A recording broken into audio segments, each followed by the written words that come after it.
Hello there, and welcome back to War Thunder 2, the third video of this patch, and it's about naval again. And today it features a lot of autocannons, and we have the German Lübeck, the notorious Soviet SKR-7, and then a new star on the horizon, at least for the Americans, and that is the USS DLA, or Dili? I don't know. Anyway, so this is very interesting because today I want to talk about HE rebuff in general, and I want to look at the good, the bad, the Gaijin. So I want to just talk about what is good about this change, why it's actually really good in many aspects, but why Gaijin is the usual Felgian suffotainment that it is for a decade or longer.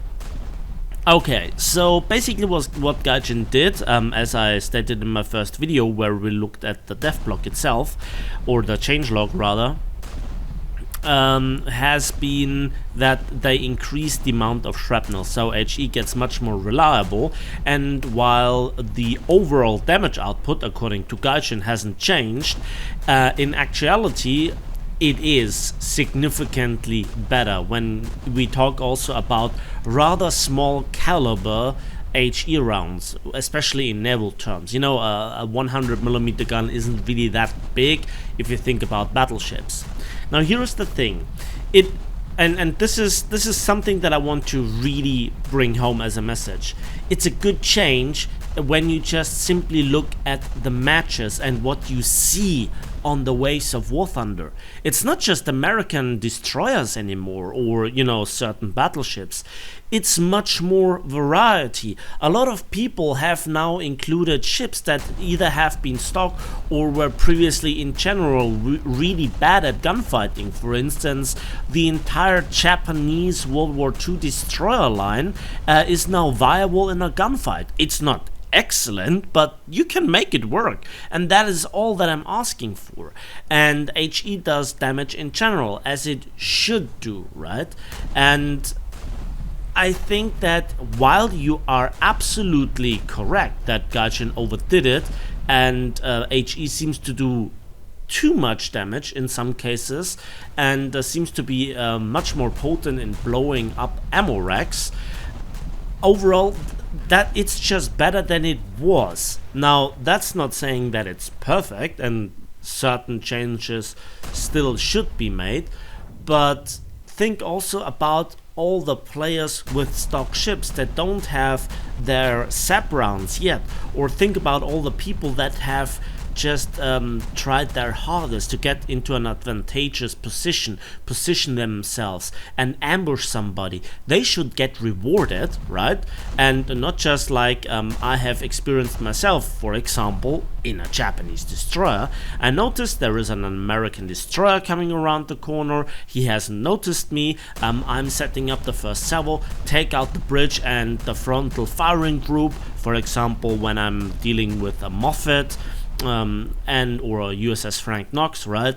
And then I just can't kill him with gunfire, and I don't have the torpedo angles or, you know, something else. And even though I had the first salvo on target, did a crippling salvo, and then he just calmly repairs and returns fire with his SAP rounds, just gutting me and making me go boom. That is frustrating as all hell, and so entire ship lines were just not viable. And some ships, like the US destroyers with their anti-fragmentation armor, just could absorb immense amounts of punishment. And while this patch now has also some flukes when it comes to unfixable small leaks that gets you drowned from a single hit, which is not all the times the case, but sometimes, right?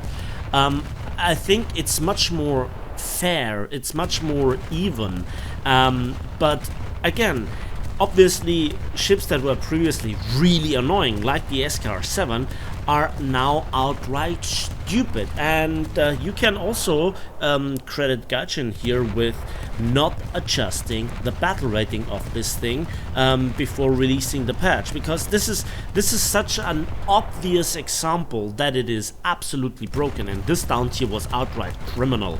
I had to shower after that. But so I think that I understand anybody who, you know, felt nice and comfy at Naval Forces, just got used to the meta, and now had with this patch a rough awakening. Yes, you have to adapt. Yes, you have to kind of relearn the game. Yes, your 10 to 1 KD in the Frank Knox is now no longer that easily available. But for the rest of War Thunder Naval Forces, that's a good thing. And also on the level of patrol boats, it has evened out a lot. And it was sometimes really stupid that, for example, in the case of the SKR-7, you couldn't really kill it even with the 5-inch 38 HE from the US, which was relatively strong in comparison to other destroyers. No, you had to sap the bitch. And that was something really annoying. Now at least you can return fire if you have the opening salvo, and your salvos matter. Now again, I also want to highlight that for new players which just shot at ships and just dealt no damage, especially for certain battleship players which had stock HE and they did barely any damage, with maybe the exception of the Iron Duke class, right, or really high yield HE,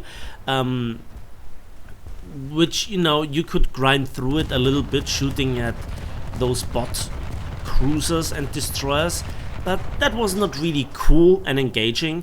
And honestly, it's also a bit more realistic, because if you look at battles in World War I and World War II, HE hits to the superstructure did cause damage. They didn't kill the ships quite as quickly, but they dealt damage, which the current state of the game is closer to than it was before. And that is a good thing from a balancing point, from a fun point, from a fairness point. And I want to know your opinion in the comment section down below. Again, I'm really sorry about the SKR-7 gameplay here. It's filth. It's it's beautiful in a way.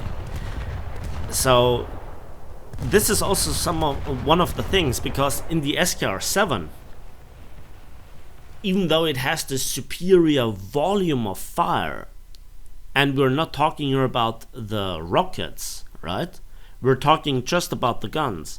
Sometimes it was also stupid that you just shot at a US destroyer and you could constantly knock it out. But even if you emptied more or less all your ammo into it, you just couldn't really kill it, because you never have the option of SAP.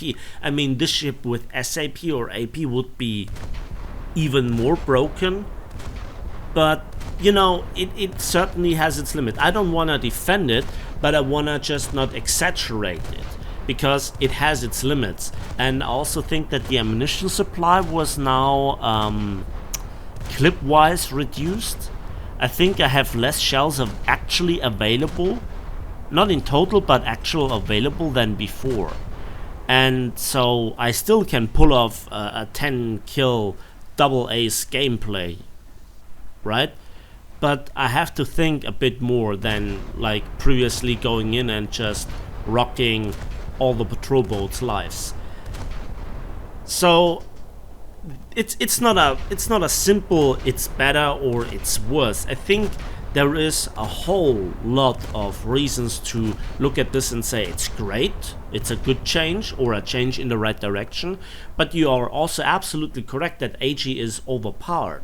Now, if you think closer about this, there are three main reasons why this HE overbuff is even more crippling than it should be. First of all, you have this insane accuracy of those autocannons, which have mostly no dispersion at all, or it's like a tenth of what normal destroyer guns have or battleship guns. The second is that you have a much higher denser or player density per square mile, if you will, than in under realistic battle conditions. And while this is certainly also true for tank engagements in cities, for ships where map design is mostly or your ship placement is mostly determined by the placement of trees in Naval Forces, the least of our problem is the HE buff.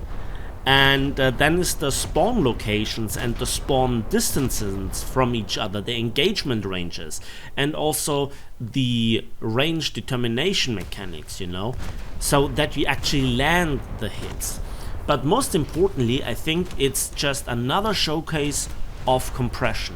And maybe Gaijin will tweak it, but I thought that if Gaijin is intending to lower the HE damage output again, then they would do it sooner rather than later. Now I waited roughly a week and they haven't. So maybe that's the state of the game that we'll see in a couple of weeks still. Maybe we'll see. But maybe this is now your time to spade your stock ships that you don't want to GE the modules. Maybe this is now the time to get into the Italian or the French tech tree and give them a go. You still have disadvantages, but now when you actually land shells, they do damage, and that is as good as it gets. At the end, I still have a screenshot for you that just shows the diversity of the various different nations and ships being involved that previously you didn't really see that often. So there you have a good square section of what's actually available in the game, right? And let me know in the comment section what you think about those changes. There are even more arguments to be made, special cases, special situations, but overall I see it as a step into the right direction. Yes, in typical Gaijin way it's totally out of control, but it's better than it is worse, I'd say. Let me know in the comment section. That's it for me today, and finally, thanks for watching, thanks for listening. Please give this video a like if you did, subscribe if you want to see more, and we'll see each other on the battlefields, in the skies, and on the waves of War Thunder.